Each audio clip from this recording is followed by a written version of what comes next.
In this video, let's see how to use the social links of your classic add-on plugin. First, open the Elementor editor and click on this plus icon to add a new section, or you can add it in your existing section. Click this option to choose your preferred layout, and in the left side you can see widget options.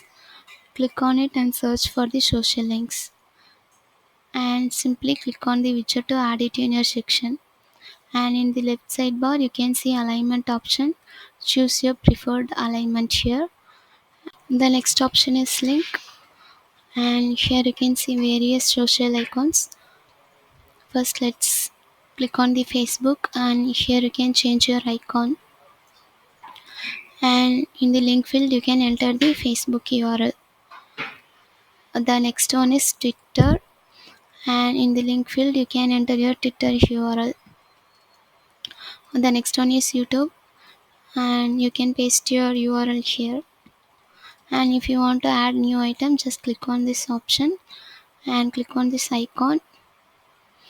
Choose your preferred social icon here and click on insert, and here you can enter your URL of this social icon. Next, let's moving on to the style, and here you can enter your preferred value for the margin. Let's give 10 pixels each side. The next one is padding. Enter your padding value for each side. The next option is icon, and here you can change the color. If you want change the color, just click on the custom option, and here you can see primary and secondary color. You can change it in the both normal and overview. Let's change the primary color now. Choose your preferred color, and let's change the secondary color. Let's change it in the hover. Choose your preferred primary color, and let's change the secondary color. Here you can see the changes.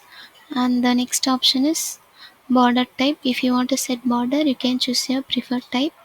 Let's choose solid, and here you can enter your width of the border.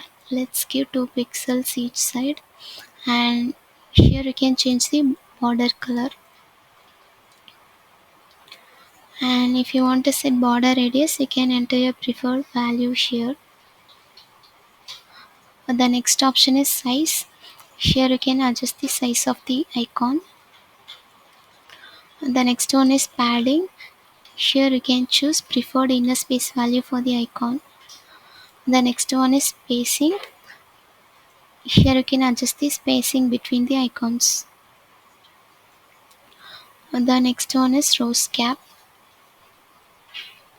Finally, update it, and let's check it in the output.